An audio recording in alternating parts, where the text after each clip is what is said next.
water up there? Pronunciations, I mean, yeah, so guys, if you're gonna drink, I'm Paul. yeah, right? If you're gonna take anything up there with you, it's gotta be a Powerade cup, so if you can pour that in a cup, and then we've got some other drinks up here too, if you need them. This is the second. He's first. Spencer Weiss, yeah, so Spencer will be the last one. It's okay. Yep, you can go right there.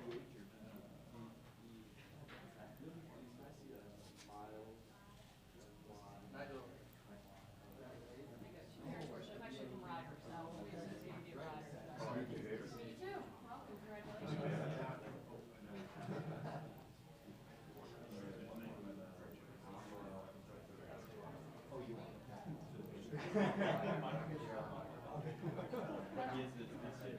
All right, so I'm gonna start from this end. How do you want to do it? You want the first one there? One from the end. Yep. Cook, Stevens, Watt. Okay.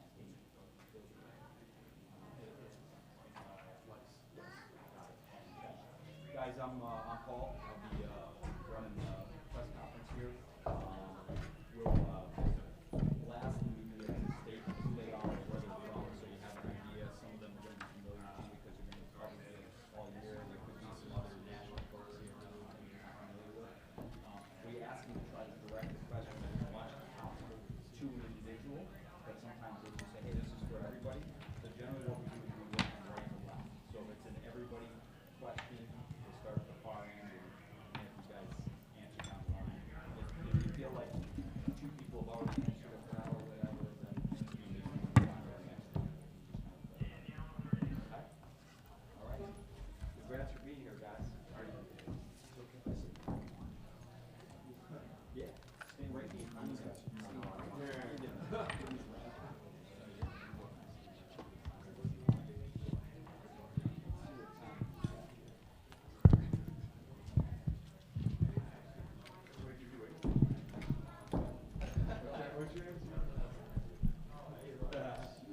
So help me out with these so I have it right. Devin? Devin. Kennedy, right? Stephen? Cook? Miles? Miles Stevens, Spencer White. Very good. Let me just check to make sure we're ready out here.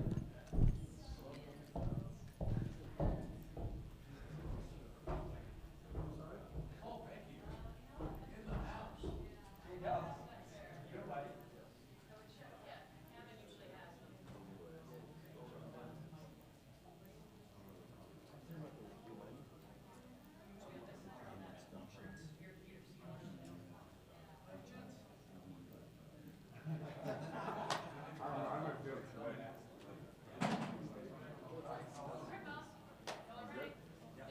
Find your name. Alphabetical. Starting down that end.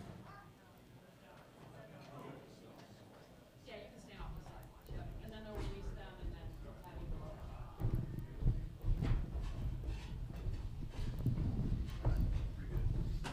Got it.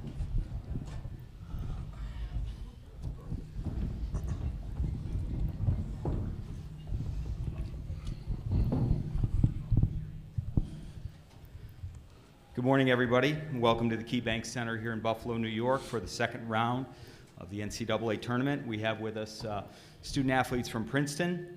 From the far side, Devin Kennedy, Stephen Cook, Miles Stevens, and Spencer Weiss. Please silence your cell phones if you have them with you. We would ask that you raise your hand. We'll get a microphone to you. Please wait for the microphone to get to you. Please state your name and your affiliation. If you could, please direct your questions to a specific student athlete. That's helpful. And you are allowed one follow-up question after your original question if you have one. With that being said, we'll go ahead and get started. Please raise your hand if you have a question for Princeton student athletes. We'll start over here on the far side right here. Tim Priester, Irish Illustrated for Devin. Just your thoughts on going up against your hometown team and how close you were to playing against your former teammate, Demetrius Jackson. Yeah, first off, it's an honor to be here and represent the Ivy League. I know my teammates and I were really excited to play. And for me, especially, I'm looking forward to playing against some of my friends. VJ Beacham and I have a close relationship. I play summer basketball with these guys. So, I live right down the road. So it'll be interesting. It'll be really fun for me. What are some of your emotions? I mean, is this because of the setup and who you're playing, is there a little bit more emotion involved with it? Yeah, I think there is. But, when we get on the court tomorrow, there's going to be high emotions. But I know my teammates and I are just going to be looking forward to tipping off and playing some good basketball. Thanks, Tim. Other questions? Yep, go ahead. Jonah Javad with WGRZ TV in Buffalo. Which of you guys have midterms that you have to take today? You do, Spencer? I do, at 4:30. At 4:30. Yes, So sir. what's your schedule like today? And can you describe in terms of, are you rushing to study hall after practice here? Focuses on the game. You only go to the NCAA tournament so many times in your life. And while there will be studying done, most of the studying will be done on Notre Dame. And there's the scouting report, which the coaches have given us, and focusing on executing tomorrow at 12:15. And what can you tell me about Professor Gene Grossman? Oh, he's unbelievable. He's a faculty fellow for a long time, unbelievable advisor to all of us, always willing to help. Unbelievable person as well. Go right down here. And John Worrell with the Associated Press. This is also for Spencer, kind of a follow-up on the midterm thing. How much more difficult has it, or challenging has it been, given the fact that you're coming off the inaugural Ivy League tournament, and how much more of a juggling act has it been, given that fact? Certainly it's tough, but at the end of the day, this is what we signed up for. By coming to Princeton University, you're going to have to balance academics as well as athletics. Certainly the stages may have risen a bit, but nonetheless, we've been balancing both our whole lives, and this is no different. Yep, go right down here. Dana O'Neill with ESPN. So simple question, Spencer. What's the midterm in? Business leadership, And are you prepared? hopefully. We'll see later today. Let's go back here to the fourth row, and then we'll move up from there. Thanks. Matt Bove, WKBW. So most of you guys, I'm sure, are familiar with snow. You ever seen anything like this? It's like a blizzard outside. Miles, you want to take it? Sure. Well, we got here Monday night, and it was snowing, and we woke up this morning, and it was still snowing, and it hasn't stopped since. I've been telling the guys, on the bus, I can't believe we're driving on these roads that aren't being plowed. I guess they just don't care here. I mean, the drivers must be really good, but I think it's crazy. But I mean, we're here to play basketball, so Lots of practice. lots of driving. practice and driving. Steven, anything to add? Devin and I are from the Midwest, so we're used to this. Maybe the Jersey folks are a little less used to it, but yeah, we're excited to be here. Let's go. Jonah, and then we'll go up front to Mark. Do you have a question here? Go ahead. Spencer, you said you had a midterm. How many more of your teammates also have them? I'm sure everyone does. We're in the middle of midterm week, so whether we're getting proctored today, sometime earlier this week, I'm sure we're all swamped, but nonetheless, the focus is tomorrow, 12:15. Do any of you other fellas have tests going on this week? I got a midterm. I had a midterm today. I got it rescheduled, luckily, to Friday morning, so after the game. So I still have some studying to do, but I get to focus on the game first and foremost. And can you just elaborate on the difficulty of studying for two different types of tests, game and also academically? Yeah, I'm going to kind of echo what Spencer said.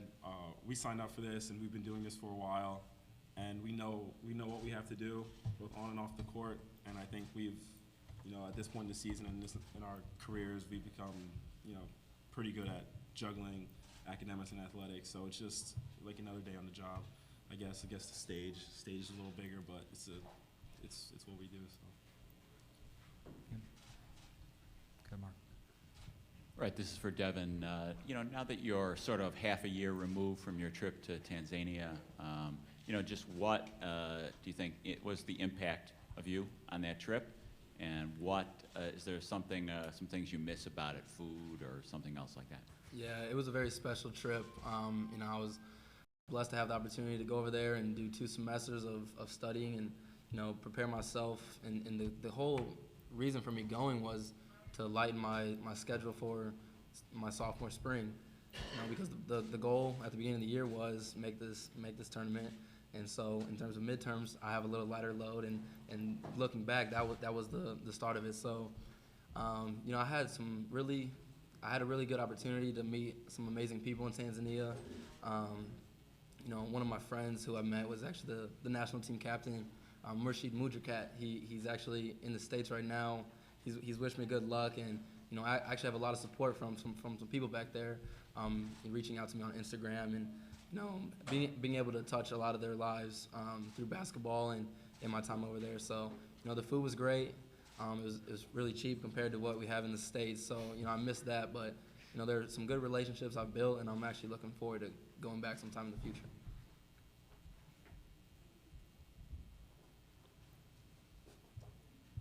Other questions for Princeton student athletes?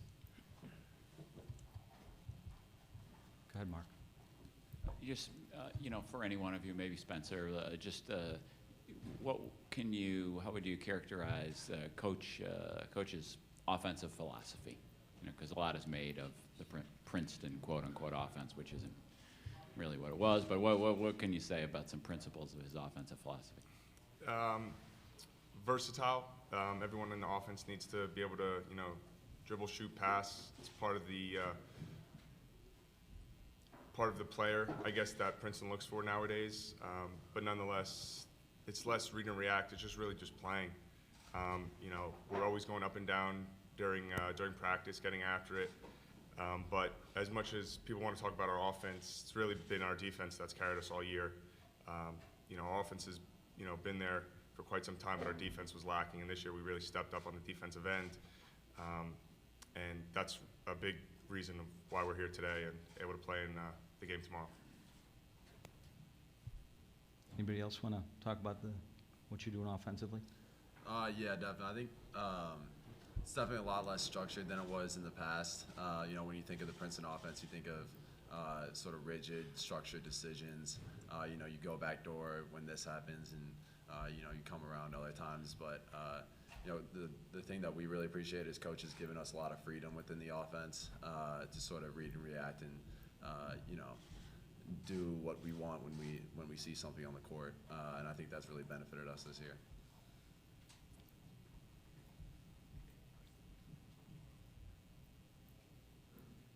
Any other questions?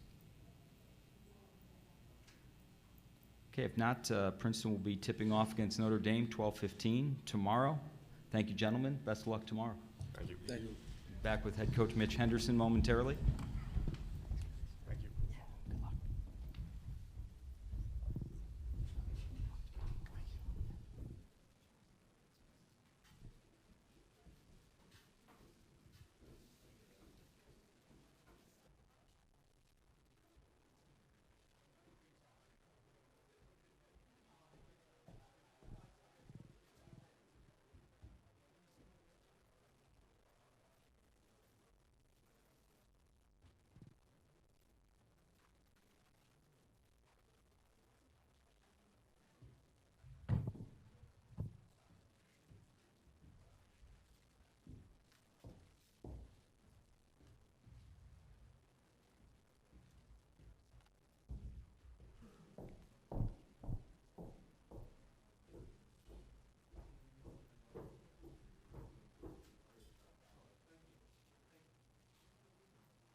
Okay, we're joined at this time by the head coach of Princeton, Mitch Henderson.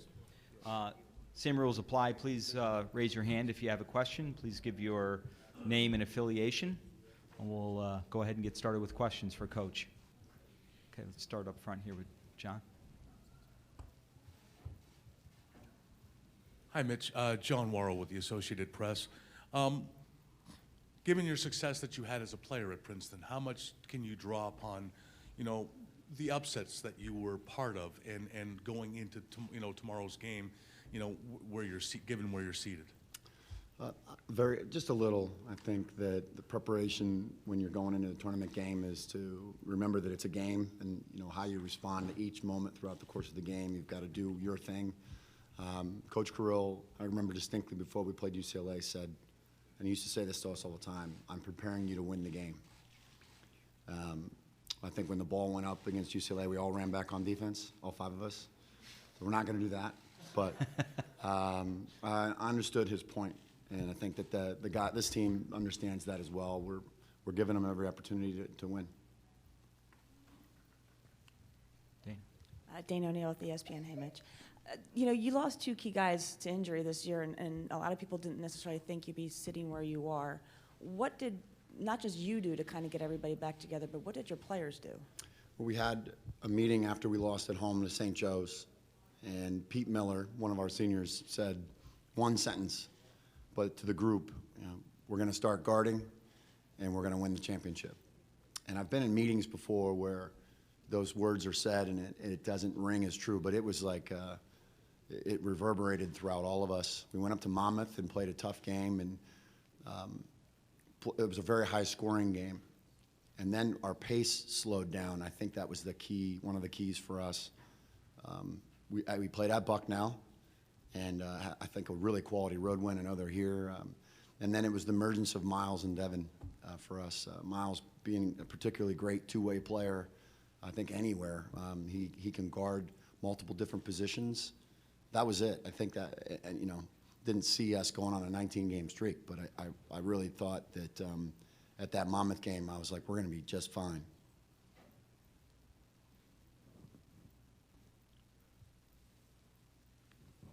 Let's go Mark first, and then John right next to him. Yeah, 2 questions. First, could you talk about the sort of appreciation you have that the game caught up to Coach Carrill's, or co-opted a lot of Coach Carrill's principles of how to play the game, first. And then secondly, I've heard you quoted your experience of going against the Butler teams, how that influenced you to maybe, what exactly my sense is, be more flowing, a little less rigid on run this play and that play. Go ahead. Yeah. Well, I'll answer the second one first. We played Butler at Butler when they went to the final game with Gordon Hayward as a sophomore and those guys, and then we played them the second year. I'm sorry, freshman. He was a freshman. Then we played them the second year, the first time we went to the final game, and we got rolled both times at Northwestern. I mean, I thought we did. I mean, it was. I remember they were on everything that we were doing, and this had happened a couple times. In fact, it happened to us in the second round of the NCAA tournament when we played Michigan State, and I felt like, and this was just me, that if we were going to prepare to beat the very best teams on our schedule, that we needed to be a little just less guardable, less predictable, more flowing. And that started really in kind of with recruiting. And but this wasn't like a overnight decision. It happened with the players that were arriving. And I think that Miles Stevens is kind of the example of that, like a very versatile two-way player that's made a major impact. When you see him, you're not going to say, he looks just like every single Princeton basketball player I've ever seen. So we've locally and within the league, we've fought the stigma of like the Princeton offense, and it's gone for us. Nationally, people are going to find out that we don't play like that. I mean, the principles, which answers the first part of the question, good spacing, good players, and take good shots. And we don't have an aversion to the three-point line or taking them. A lot of people like to point out we take a lot of them, and I'm like, yes, we do, and we want to see it go in. So it's a valuable shot in this game, and especially when you can kind of go inside and out. And I think that it stretches the defense, and when you put 5 guys on the floor that can make a shot, Everybody's playing with a pick and pop 5 or a 4, including Notre Dame, and it's very hard to guard. And we've been playing like that forever. John, go ahead. Yeah, Mitch, I mean, every student athlete's dealing with some academic, pressures, challenges right now. What about the fact that some of your players are going through midterms right now? And what are the challenges that they face? And also, how much added workload was put on your players, given the fact that you had to play in the Ivy League inaugural tournament? It was an extra week where normally you could be relaxing potentially and sort of balancing your week. But we play Friday, Saturdays in our league, and we talk right in the spring, really with the returning players, and then in the fall we meet, and the seniors and the juniors walk through their schedule and how they balance it. In fact, Steve Cook's one of the best guys at balancing his schedule, and he goes through his planner on Sunday nights and he says, "This is how I do it." And the freshmen sit there and their jaws drop down, like, "I can't believe this is."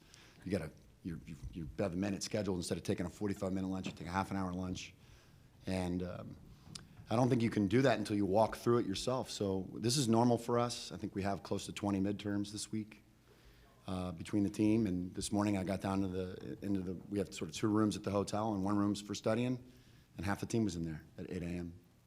This is what we do, and and when they get out here, we always just talk to them about be where you are. So when we walk out there, we're going to be flying around, and then we go back to the hotel, we study.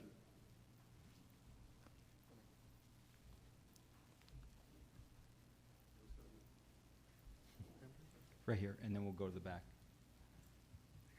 Dana, go ahead. Mitch, just how difficult is Bonzie Colson as a matchup for not just you, but for anyone out there? Yeah, he's a very underrated player. I worked with Craig Robinson for a long time at Northwestern, and Craig was a terrific player at Princeton. And whenever I would always tease Craig, he had from the feet to the hips, he was like 7 feet tall. And then he had sort of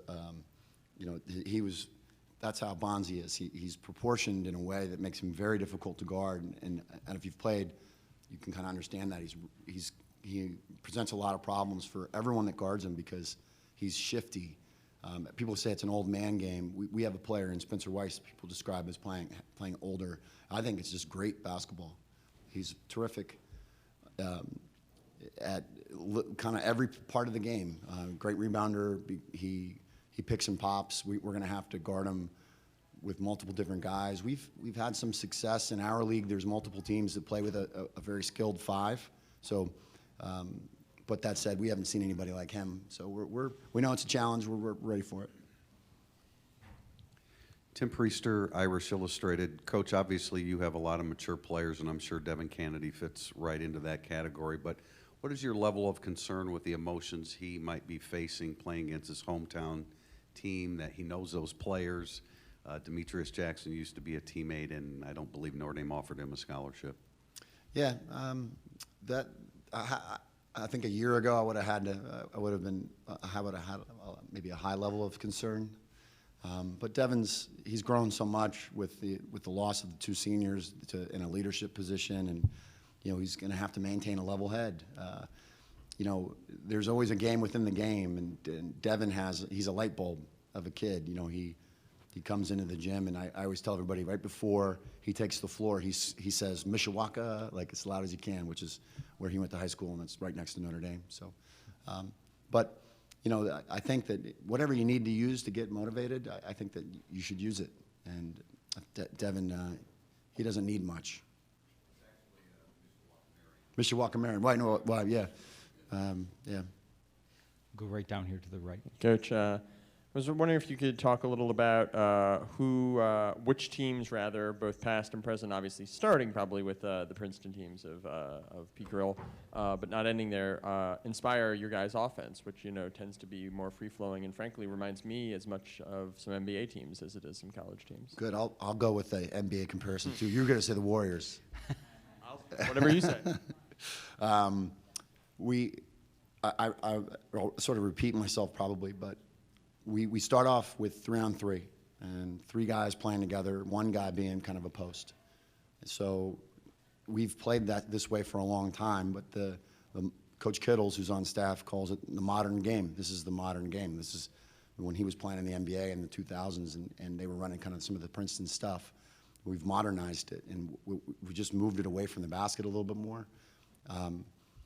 We've had great centers, true 5 centers, and with this team, we're a little bit more on the perimeter, but we're playing through posts. Spencer's a post, Miles is a post, Pete Miller, Will Gladson comes in as a bigger post, and I think that we've found ways to really highlight the strengths of the group, much like Draymond Green is I coached against Draymond when I was an assistant when he was at Michigan State. And he didn't take a lot of threes, but he's developed and become a great passer. And a lot of guys that have played at Princeton will say, I didn't know I was a good passer. And then you graduate with a ton of assists. And it's just like we ask them all the time, what do you see? What do you see? Like, don't you see that? And you got to work on that part of your brain. So I think that's as much what it is as anything else, is learning how to adjust your thinking.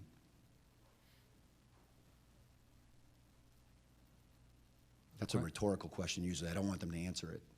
What do you see? I know what you thought you saw. This is what you're supposed to see. Any other questions for Coach?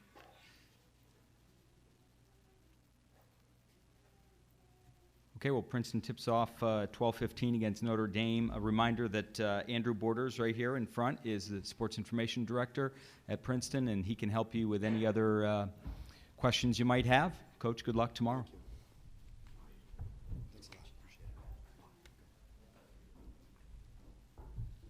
We'll have Bucknell student athletes at 12:05.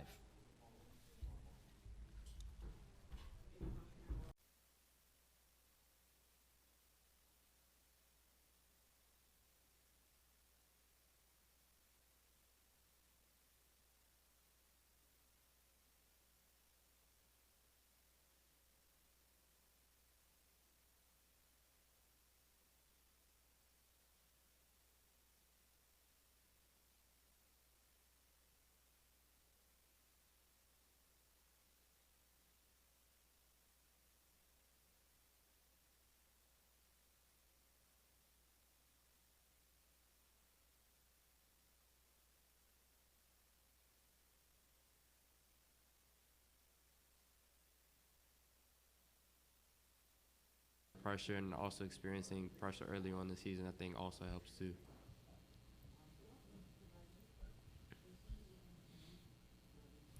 Let's go all the way in the back. Matt Keller, also with the Blue and Gold News, also for Stephen. What's the biggest progression you guys think you've made as a team this year, starting at the beginning of the season until now? I think the biggest progression for us this year has been defensively. Since our class we've been here, we've kind of struggled defensively in the half court, but I think we really did a really good job focusing on the defensive end, helping out, and we have Nana inside, both Nana and Zach inside, huge presence and communicating. I think all the guys did a really good job of knowing their roles and knowing their spots, and the coaches have really done a really good job of helping us figuring out, what to do on defense and, just be more scrappy, I think, this year. I just kept the work ethic, didn't want to waver. So just kept working hard, and I guess, here I am now, so. Reminder that you're allowed one follow-up question as well, so please keep the microphone if you plan on that. We'll go right down here, other side. There you go. Yeah, for Nana and Zach, Mitch Vengel of the Charleston Gazette-Mail. Just wondering what you're expecting from West Virginia's defense inside. What are you expecting? Are you expecting it to be rough or what? Yeah, I mean, we know that they love to press. They force the most turnovers in the country. We know that. We also know they have big guys that are strong and physical inside, which is, playing bigger teams like this is not the same as when we play league play. So, but our non-conference schedule, I think, has prepared us for that. We know it's going to be a physical game, but we've been practicing all week, preparing for it, and hopefully that'll help us out, and come game time, we'll be ready. Nana, anything to add? No, I agree with that. Always a good answer. Other questions for Bucknell student athletes?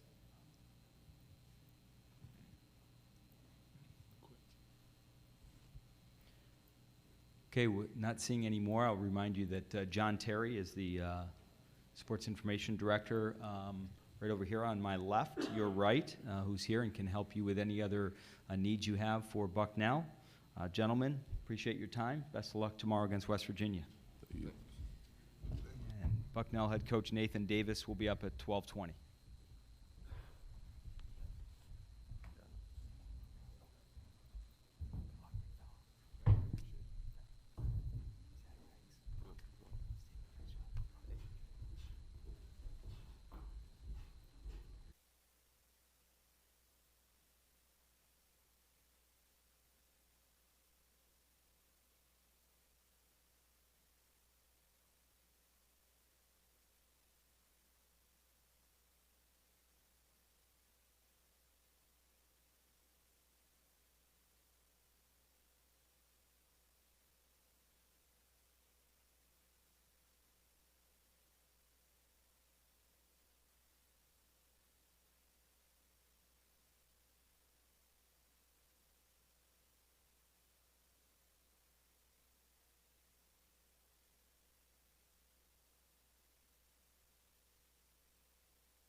Okay, we are joined by Bucknell University head coach Nathan Davis.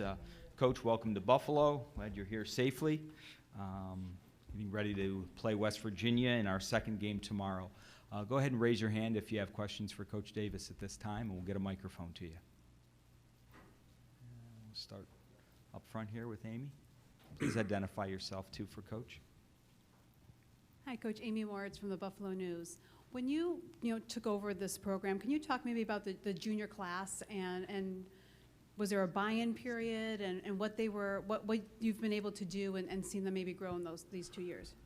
Well, I think that I was very fortunate. Typically, you don't take over a program that's in such great shape, and with what Coach Paulson had done prior to me getting there, we had a really good group of guys that wanted to be good and expected to win, and were willing to be coached.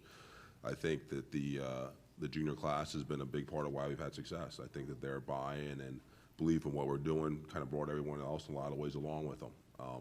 They've been completely about it, the team winning. They haven't worried about individual success, even though they've got it. And when your best guys are doing that, it's hard for anyone else to do anything different.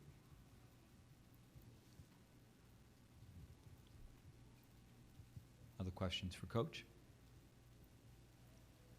Oh, sorry. Go ahead, right here.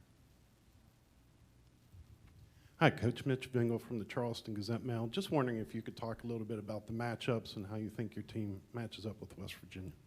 Do I have to? No, I think that obviously they're a very talented team. Coach Huggins is a Hall of Fame type coach for a reason because he does a great job. His guys really compete at a high level. They play hard. They're unselfish. They're relentless at both ends of the floor. We got a work cut out for us. I have a lot of confidence in our guys' ability and what we're capable of doing, and we're going to go out there and give everything we have. But it's certainly going to be a challenge. They're very long and athletic. We can't really simulate the way they play with the guys we have. We've done the best we can, but there'll be an adjustment period as the game gets started, as we get used to the length and athleticism. But I think that when all is said and done, we'll be able to compete at a pretty high level. Go all the way to the back. Reminder to the media if you can be visible to me so I can see you. I'm calling you all the way in the back. Greg Hunter, Blue and Gold News. Coach, you had a couple of common opponents. Do you go back, watch those films as part of your scout? And what did you see their press early when you were scouting them originally, Mount St. Mary's and such? You know, we looked at some of those, but we looked more at some of their recent games, and then more of some of the mid-majors they played later in the year to see how they what they did differently against some of those teams. Obviously, Jamie and Christian at Mount St. Mary's is a good friend of mine. We worked at Bucknell together. We've known each other for a long time, so we have talked about it a little bit. But at the same time, that was a long time ago, and so they've adjusted and they've developed as the years go on, and they're doing some things a little differently. We were focused more on the recent stuff than what they were doing back in November.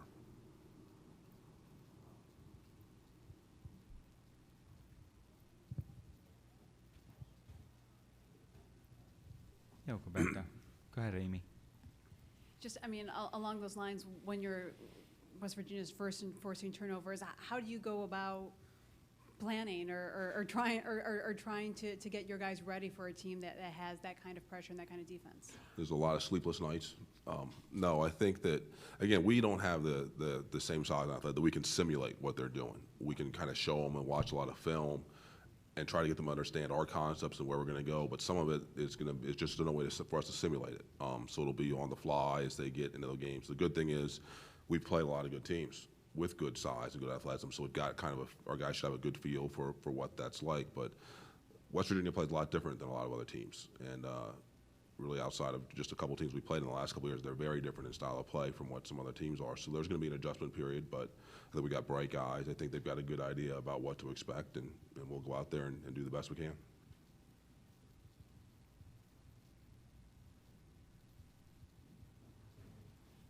We'll go to the back. Kevin? Kevin Kinder with the Blue and Gold News. Coach, from Sunday till now is obviously not a lot of prep time. Can you change anything to really take advantage of things that you see on film, like, say, attacking the press or attacking their defense, or do you really have to stick a lot more to your core principles? Well, I think that throughout the year we've been fortunate. We've seen a lot of different styles of play. So we've had to deal with press, we've had to deal with half court, we've dealt with zone, you name it, we've seen it all. So it's more of just trying to refine it or make slight adjustments based on what we think is going to be different. It's not, you said you don't have time to go back and reinvent the wheel. It's about taking what we do and what we do well and trying to adjust it to take advantage of what we believe will be some opportunities. Go right down front here. Yeah, hi, Nathan. John Morrow with the Associated Press. I guess along the same line of questioning, what is it about a Bob Huggins team that is renowned for its pressure defense, but the way they're scoring, what added dimension does and challenge does this team present? Well, I think, like you say, Coach Huggins is not good. He's great at his job. And so they're well prepared. They're disciplined. They really compete at a high level. So you got to understand that it's going to be about you competing at that same level or at your best for 40 minutes. And that's something we've been striving to do all year. So it's really nothing new we're trying to do, but it's something that's definitely going to be a big part of what's going on. Hello, Coach Davis. Justin Jackson with the Dominion Post and Morgantown. A couple questions. One, West Virginia's obviously a team that got upset in the first round last year, so I'm just kind of wondering, do you even look at that game or bring it up to your players? Is it a factor a year later at all? And then number two, the three-point shot for you guys. How much of an equalizer can it be for you guys tomorrow? Well, for the first part, we know from experience that what happened last year doesn't really matter this year. We got upset in the first round of our league tournament, even though we were the #1 seed last year, and that had little, if any, impact on anything that happened this year. So I don't think that their experience last year will have much impact on what happens tomorrow. Three-point shot is one of those things that can be an equalizer, but it's about getting good ones. We don't want to just chuck them up to chuck them up. We want to make sure that we're getting them inside out and our feet are set. We have guys that are capable of making shots from a lot of different areas as long as they're good ones, and that's part of the big challenge with the way they play is not just not turning it over, but playing at a pace you're comfortable with so that when you get those shots, you're in a position to knock them down.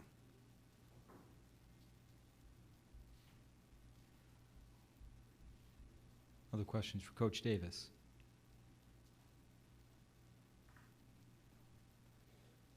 Okay, not seeing any others. Coach, we appreciate your time. Good luck tomorrow against West Virginia. Thank you. Notre Dame student athletes coming up here at 12:50.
Okay, now joined by Notre Dame student athletes to my far right, senior VJ Beecham, junior Matt Farrell, and senior Steve Astoria. Same rules apply. Please raise your hand and give your name and affiliation. We'll get a microphone to you to ask these gentlemen your questions. We'll go ahead and open it up for questions now.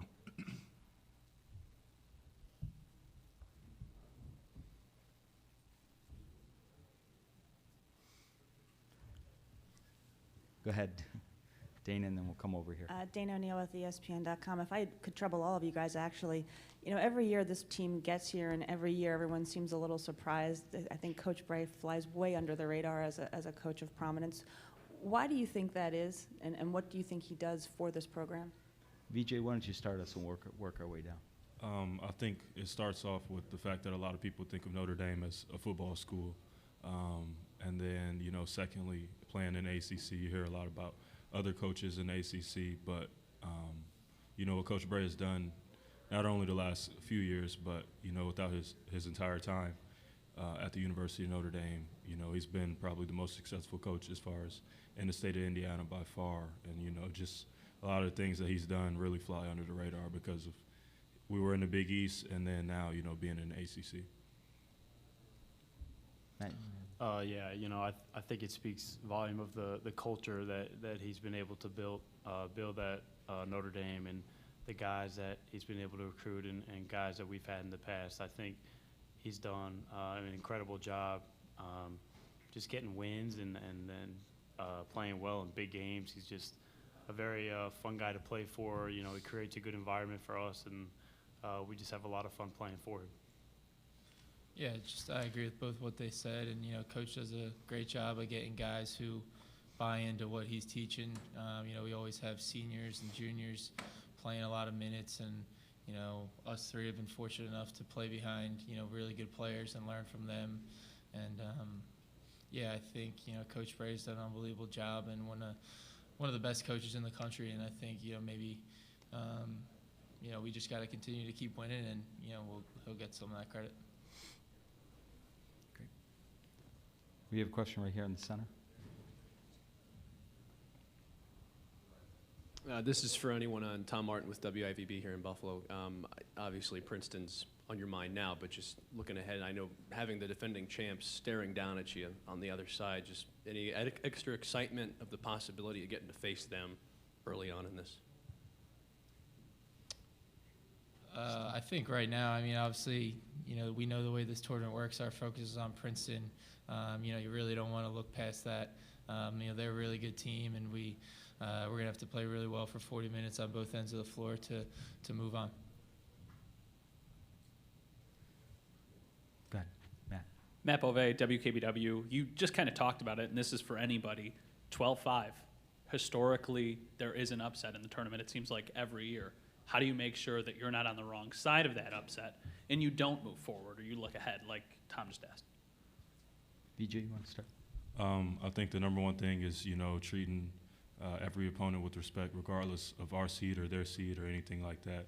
I think a lot of people were talking about our seed on Sunday when it came out as far as the 12-5 matchup. But behind closed doors, we aren't worried about that at all. We just want to go out there and try to play our game regardless of who we're playing against, when it is, and wherever it is. So.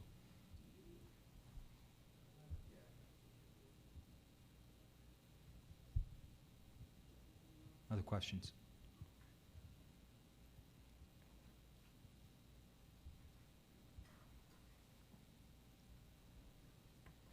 Right behind, 2 rows back.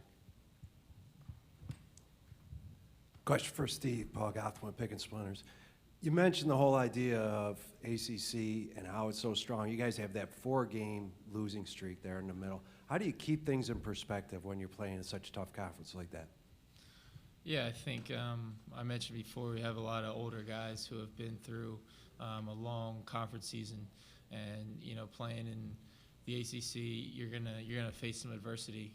We got off to a great start. We won our first 5 games, but the way the league is, you're gonna run into some bumps along the way. And I think the great thing about this team and the guys up here and Bonzi and the other guys who play, we never lost confidence. We knew we just had to kind of keep plugging.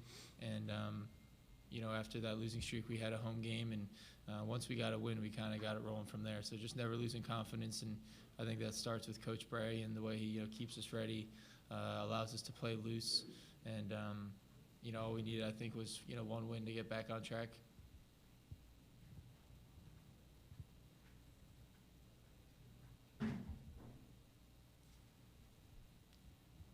Any other questions for our Notre Dame student athletes before we move them on? All right, not seeing any. Guys, good luck tomorrow. The early tip-off, 12:15. Appreciate your time and good luck tomorrow. Thank you. We'll have Coach Bray up here at 1:05.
Before we get started with head coach Mike Bray, I want to note Alan Wazalewski from Notre Dame from the sports information staff over here on the left, who's here to help you with any other needs you have with Notre Dame student athletes or coaches. Coach Bray, welcome to Buffalo. And before we take questions, we're going to have Coach make an opening statement. Well, I love Lake Effect because I live in Lake Effect in South Bend. So this is no different than a January game, January night in South Bend, Indiana. But it never gets old. It's thrilled to be part of the tournament, and I think we got some rest since playing the night shift in Brooklyn, and excited to play a very good Princeton team tomorrow. Open it up to questions for Coach Bray. Please raise your hand, and we'll get a microphone to you. We're going to start in the back. Tim Priester, Irish Illustrated. Mike, could you just give us a brief recap of where Bonzi is with Bonzi Colson with the injury? Yeah, he's much better, Tim. You know, we had some swelling on Saturday and Sunday and Monday, I should say, and it's come down a lot. He's made great progress, doing a little bit more every day, and you know, I think by noon tomorrow, he's one of those guys. He's such a warrior that you tape him, you give him a couple Advil, and cut him loose. What's your greatest concern or concerns with Princeton? Well, they're so efficient offensively. I think the three-point line is your major concern. You know, 45% of their shots are from the arc, and they're really efficient, can really shoot it from out there, chasing people off the arc. Now, that's something we've been pretty good at this year, taking away the arc and getting out. I think we're third or fourth in the ACC in three-point field goal percentage defense. But I think that's a key, and then keeping them off the foul line. Let's go to Mark down here. Yeah, Coach, I mean, I've seen some, two questions on Matt Farrell. People have compared his demeanor to Bobby Hurley's demeanor. Just could you speak to that? And secondly, I read where Hurley called you during the recruiting process. What was behind that? Was it, why did he call? Did he knew it was a Jersey thing, or his dad, or what? Well, the demeanor and the edge are the same. You know, it's that I-95 New Jersey edge that both of them have. They actually obviously know Bobby well, recruited him. He tried to recruit him for here at UB, I believe, at the time, and knew him, and called me actually the day I was going down to watch him and said, Coach, I usually don't get involved. He said, I just love him, and he kind of made a comment. He said, he reminds me of myself. I said, well, this evaluation is now over. I know what to do. I think he's better than Hurley because he shoots it better. He shoots it better than Hurley. Yeah. He's not first team All-American. I think he's a better player than Hurley because he shoots it better. Right here, Dana, did you have a question? Dana O'Neill with ESPN. Hey, Dana. Hi, Mike. In some ways, do you feel like Bonzi kind of epitomizes your whole program? I mean, you guys, I was asking, your players always fly under the radar. You always fly under the radar. Bonzi flies under the radar. Are you all one and the same? We need to hire a new marketing department. You know, why are we always flying under the radar? We've been pretty darn good, but I think that's a good comparison. You know, Bonds has been that undersized guy that when he was being recruited, no one was sure, is he going to be big enough? Is he productive enough? And he probably does epitomize who we've been. Herringody was out of that mold as well. You covered him closely, obviously, when we were in the Big East. We've had a lot of guys like that, but Bonds is he's a good front cover guy for that. Coach, Heather Prusak with WGRZ TV here in Buffalo. I know you said you're familiar with Lake Effect Snow, but you also have a connection to Buffalo with your son playing football at UB. Yeah, big time. How much time did you spend here, and what were your experiences like when he was here? I still have an open bar tab at the bar at the Marriott Amherst. I'm going to have to go and clear that from 2008. 2008 MAC champs, that's all I'm talking about, baby. I was here for a lot of those games. My son had a fabulous experience at UB playing for Fraternal Gill. They won the MAC. And as many big games and exciting games as I've been part of, and tomorrow will be one, there's nothing like watching your son play and watching him win a MAC championship in Ford Field back in 2008. So he gave us the scouting report on the steakhouse last night, and but a lot of great memories here at Buffalo and of UB. And I think just a follow-up, he just got a job at a high school in Yeah. North Carolina. What's that like for you to see him Yeah, it's continue neat. that? He's a head coach now. He's saying he's all fired up, ready to go. They're moving to Charlotte. He did the college thing. He's going to do the high school thing. And I'm kind of his agent. He'd be pretty good back at UB someday. He'd be pretty good in about 6 or 7 years back at UB. Let's talk UB football. Let's not talk basketball. Let's talk MAC champs 2008. Yes. Right here. Coach Mark Tracy with the New York Times. I was wondering, watching tape on Princeton, if you see a little bit of yourself. Absolutely. Absolutely. The one thing I said to our guys right after the selection show, I said, it's like guarding ourselves every day. They don't turn it over, we don't turn it over. They don't miss free throws, we don't miss free throws. They can shoot it from the arc, and they know how to play and know who they are. It's very, very similar. A coach very familiar with them said to me, they're smart and they're tough, like you. And it really is. And again, they've gotten away from just the pure Princeton offense. They're flowing a little bit more, which is how we've played at Notre Dame. They still have Princeton tendencies, but they're a little more, they're not married to the predictable movement every time down. Two very similar basketball teams, efficient and smart and know who they are, and old. But here's the difference. Now I know why Mitch Henderson looks so dang healthy. He hasn't lost since December 22nd. I mean, that's really good for your blood pressure in this business. He hadn't lost since December. What is that like? You go through, 2 months and you don't lose? Must be nice.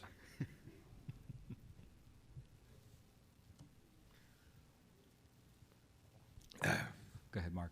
Right. You talked a little bit about this Sunday night after the selection, but going back to the Princeton offense, I mean, it used to be like way back in the day, Yeah. it would be like playing a real unusual team. But now, I mean, it's sort of everybody's sort of co-opted a little bit the spacing and shooting. Could you kind of comment on that? And do they have more back cuts still than other teams? They still cut, they still really go without it in back cut.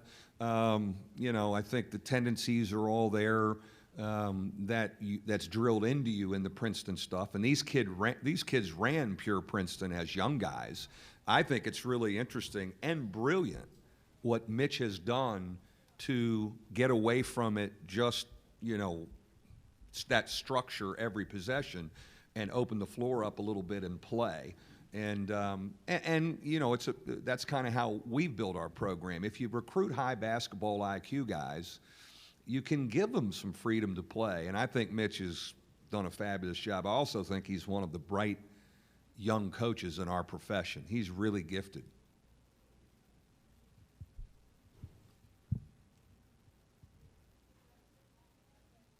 Any other questions for Coach Bray? If not, Coach, good luck tomorrow. Who are we? Remember that cheer? UB. I remember that cheer, baby.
He goes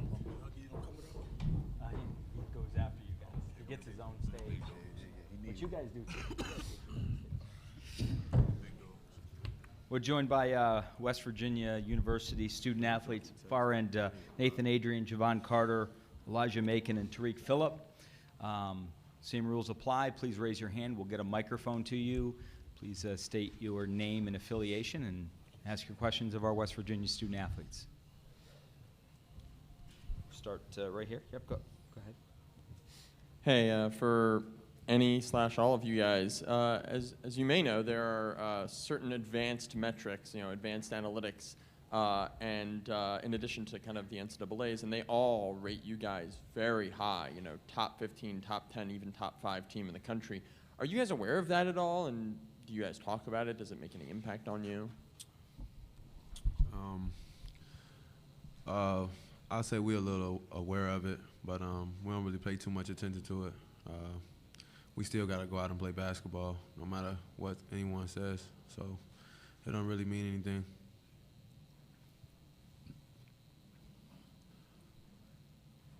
Yep. Let's go right in the center here. Your name.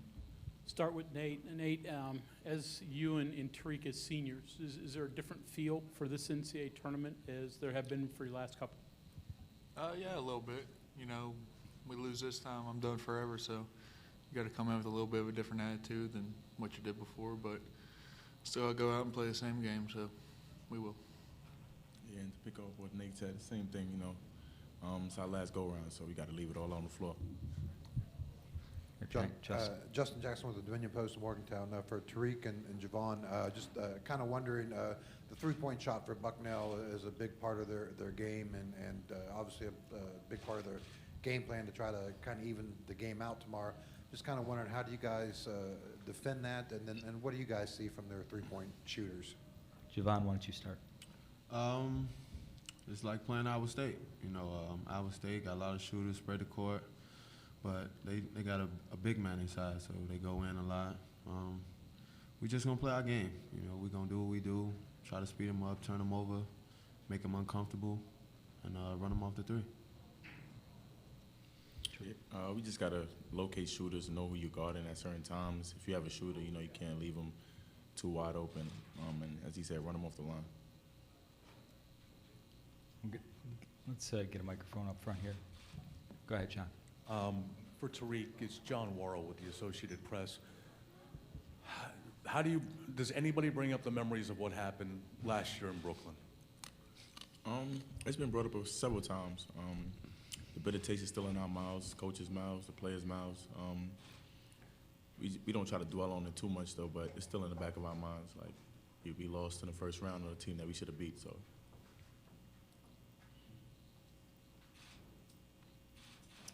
Yeah, go right back here in the center. Greg Hunter again, Blue and Gold News. Elijah, they're big. Does he remind you of anybody? Looks like he's good inside, has good touch with both hands. What do you think of him, and who does he remind you of? Just playing against guys like Jared Allen or Jonathan Motley, just guys that like to get to their right shoulder a lot. Just got to be physical with him. I feel like just got to keep him off the glass, and just I feel like we just take him out the game, and everything will flow easier for us.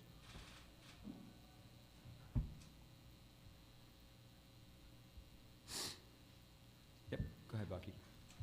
How you doing? Can one of you guys give a little insight into what Huggins is like?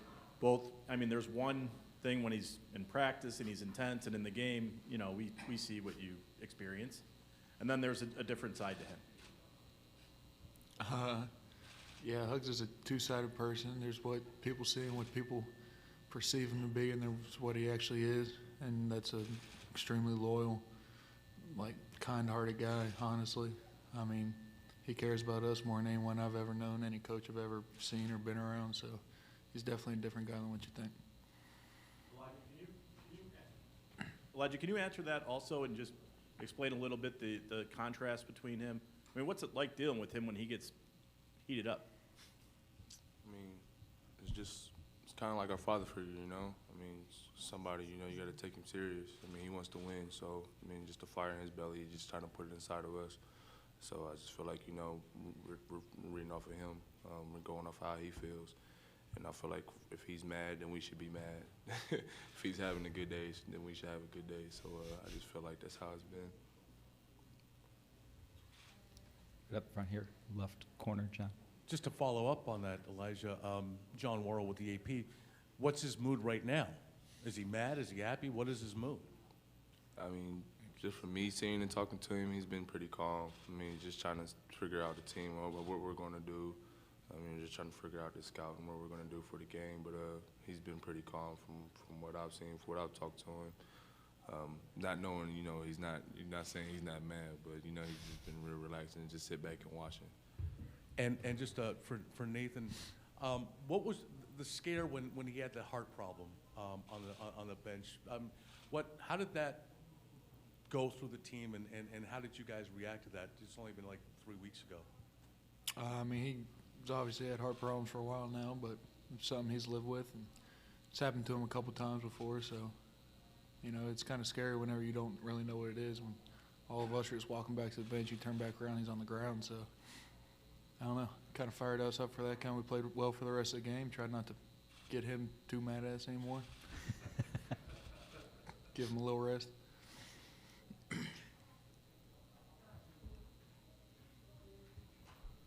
Other questions for our student athletes? Okay, in the back. Jeff Coyle, West Virginia Illustrated. Tariq talked after the Big 12 championship. You said that practices last year weren't what you wanted them to be leading up to the game. How has it been, and dealing with travel and that sort of thing?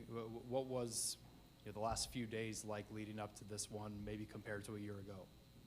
Travel ain't really been much of an issue for us, but practice has been a lot of energy in practice. I feel like the players have been more dialed in and locked into knowing their scout, knowing their plays. It's been a lot of energy in practice. If I could ask similarly of Elijah, it seems this year when you guys are about to play a good game, you feel it, and when you're about to play a bad game, you know that too because of what's happened in practice the days leading up. What do you look for? What are the keys that you feel like you are ready as opposed to when you're not? I mean, I just feel like, if everybody's talking before the game, I just feel like, if it's too quiet before the game, nobody's communicating with each other. I just feel like, if we're not being goofy, we're not being ourselves, and I don't feel like we're ready to play.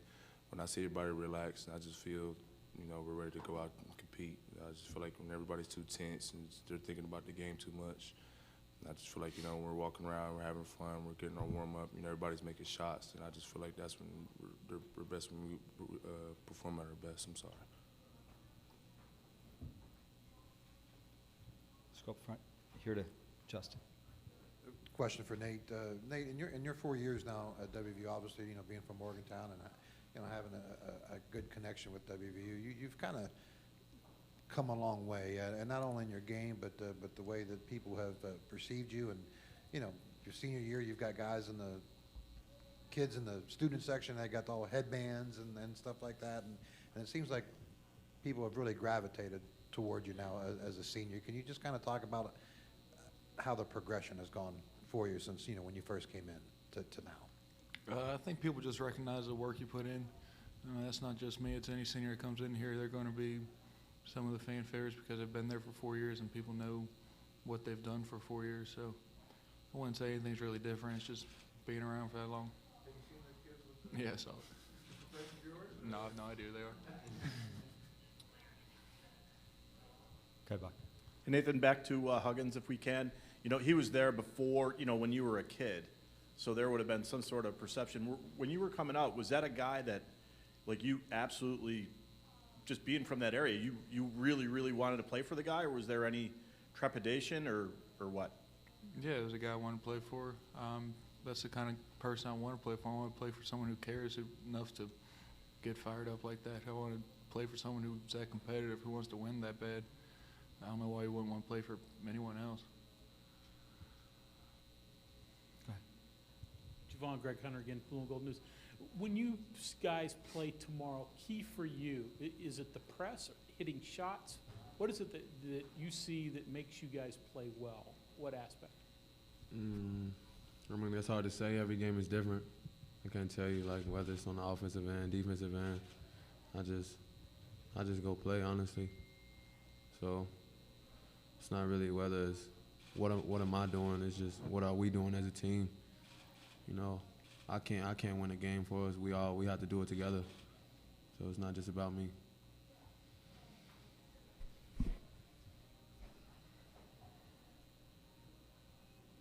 Any other questions? Okay, want to recognize Brian Messerly over here on the left from West Virginia, from their athletic communications office. He's here to assist you in any other way with West Virginia student athletes and coaches. Gentlemen, thanks for your time today, and best of luck tomorrow against Bucknell. Thank you, guys. Be right up with Coach Huggins. Might as well take that, huh?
We're joined now by head coach Bob Huggins, West Virginia University.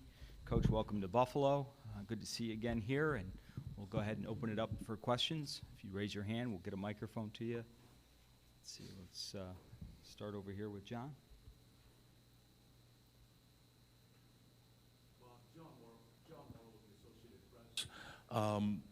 What fond memories do you have of Buffalo from maybe 7 years ago, if any?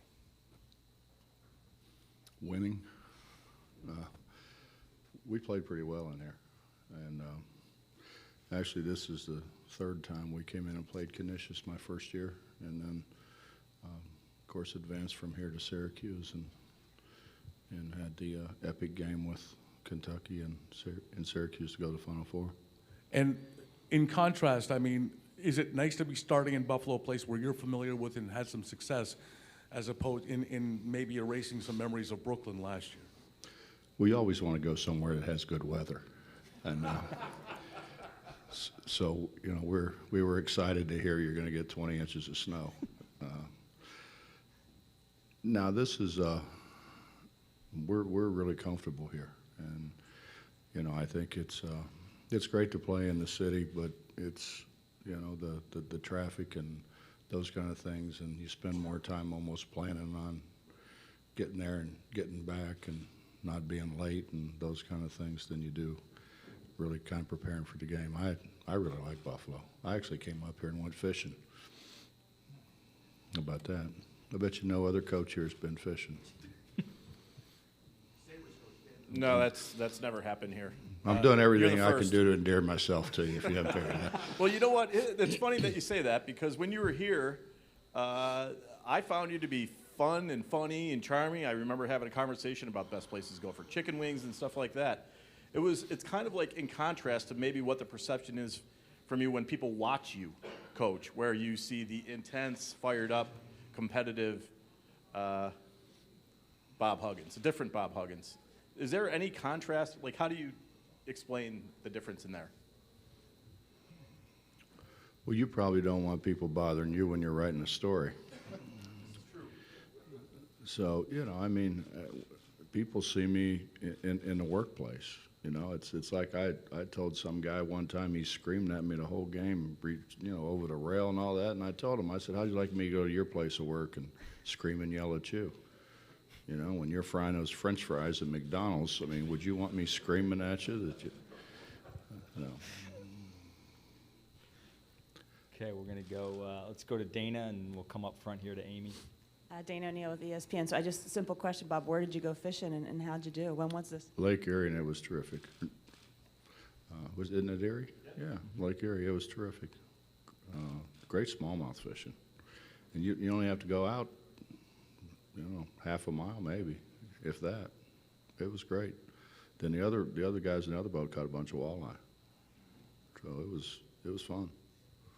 Somebody caught a sheephead. We had a guy with us, that's all he caught. But let's go up front to Amy, and then we'll go back here. Amy Morton, the Buffalo News, with a non-fishing question for you. But Javon Carter, what makes him such an effective defensive player? He's very competitive, I think, first and foremost. He's probably our most competitive guy, and then he's got great feet. He really can move his feet, and he studies. You know, he's a guy who, if you would ask him schematically what people are going to try to do, he knows. So he's a little ahead of the game, I think, in that regard. Mark Tracy from the New York Times. You're probably aware that there's several kind of more advanced analytics that routinely, and not even just this year, have West Virginia ranked higher than some of the more conventional rankings do. Top 5, top 10 team. I'm wondering if you're aware of that. I'm guessing you are, but also if that's ever something you talk to the team about, or if it's really anything you take anything away from. Well, I think more educated people generally go that way. They think much higher of the Mountaineers than the normal people do. But yeah, I'm aware of it. You can't hardly not be aware of it with everything that's out there today. I don't really talk to our guys about it. I talked to him about not turning the ball over and trying to create some turnovers. I think that's more important for us. In the back right there. Greg Hunter, Blue and Gold News. Coach, long season, some bumps and bruises at the end. How are you guys health-wise going into this? I think other than Nate, we're pretty good. Nate's pretty banged up, but I think other than him, I think we're pretty good. He'll play through it. He's a tough guy. He'll figure out a way. Follow up to that. Do you find seniors like Nate, do they have a different purpose in an NCAA tournament game, knowing that it's one and done? Well, I think a lot of our guys do after last year. I was very honest about the fact that I didn't think our practices were very good leading in a year ago. I thought we kind of took Stephen F. Austin for granted, and they were a really good team, and that was a terrible mistake. And this year we've been much better, but I think probably to a large degree of having so many of those guys back that went through the experience a year ago. Let's go to Dana right here.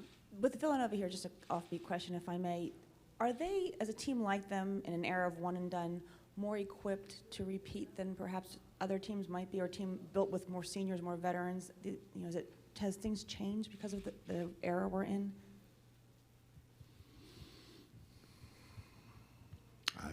I don't know. I think kids have changed, certainly. I mean, we're in, I think, more than anything, it's instant gratification. And I think that's when you sit and play games all day instead of being on the playground playing. It's because you want instant gratification. We just don't. I don't think guys spend as much time working at their craft as maybe they used to. And we're fortunate. We got some throwback guys. Javon Carter's he's a throwback. He's like one of the old guys that just would rather spend time in the gym than get on PlayStation. Buck Eagles with Buffalo News again. Bob, do you have any kind of relationship with Jay Wright at all? Mm-hmm. What's it like? How would you describe your relationship with him? Well, I've known Jay for a long time. I mean, don't forget, I know I don't look like it, but I've been in this business 40 years, so I know everybody. Yeah, and we were in the same league for a long time, and I think a great time for coaches to get together is at the league meetings. We get to spend a lot of time socially together, eat together, hang out together. So, yeah, I know Jay well. You respect him, obviously, I assume, as a coach, as a dresser? Well, I keep telling him if I'd lose a little bit of weight, he'd be the second best looking coach out there. But to this point, I haven't been able to do that. No, I think he's a heck of a coach. We had just great games when we were both in the Big East. I mean, if you go back and look at the scores, there were numerous overtime games, and I thought the play he drew up when they scored the layup to beat Pitt was, it's kind of like an old football play. It's kind of like the kickoff when everybody's lateraling it,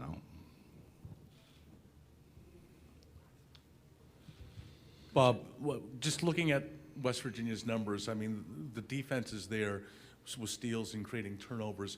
Are you in any way surprised by how much offense you guys are putting up in 82 points a game? And what might that be a reflection of? Well, we get so many more shots.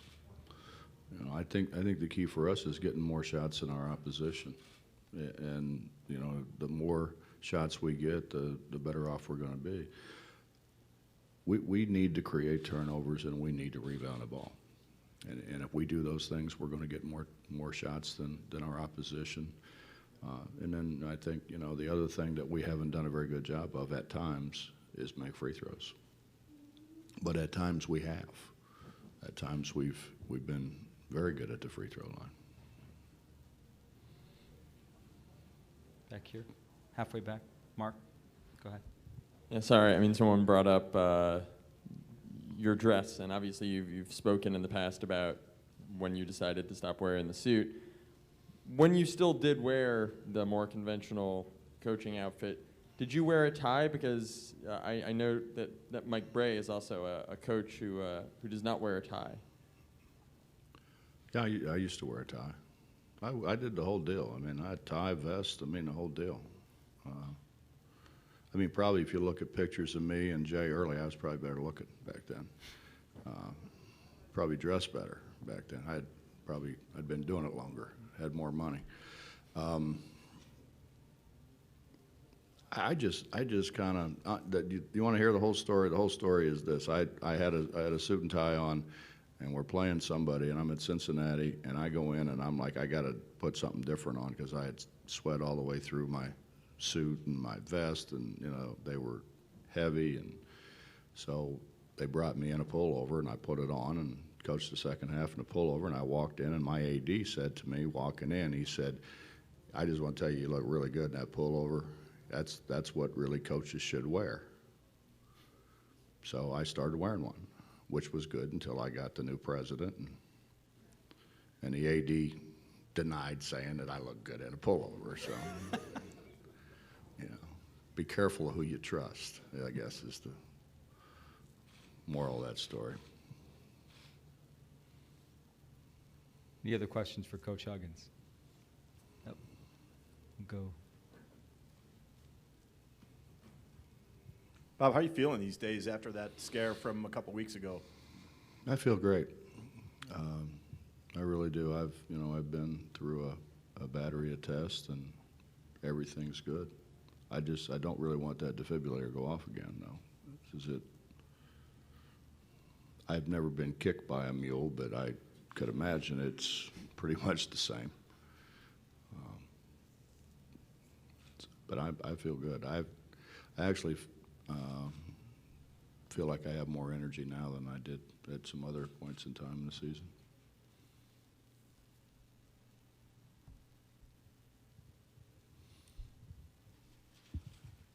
And how much, you talked about the experience of last year, how much more do you think that this team is more prepared knowing what you went through and maybe took the opponent for granted? Do you think that was a learning experience going into this tournament? And you even need to bring up Brooklyn? No, we really don't. We don't. Well, I guess if I think we're starting to have a bad practice, I guess we bring it up a little bit. But no, I mean, I think a lot of people didn't think we would be near as good as we were. Losing Devin Williams, who declared early, and Jayshon Page, who was an all-league player for us. Those two in particular. I think a lot of people didn't think we would be where we are today, and it's a tribute to our guys, and our guys do work. I'll say that about them. They do work. They do get in the gym. They have improved, and they're, for the most part, fun to coach. I think they'd probably tell you I'm fun to play for most of the time, and they're fun to coach most of the time. So They did say that, actually. they did. I'm sure they did.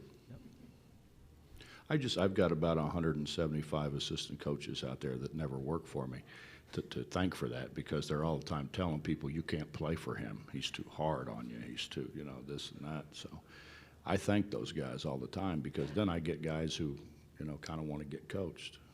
So those guys who think they're killing us are really helping me. Any other questions for Coach Huggins? Seeing none, Coach, thanks for your time. Good luck tomorrow. Thank you.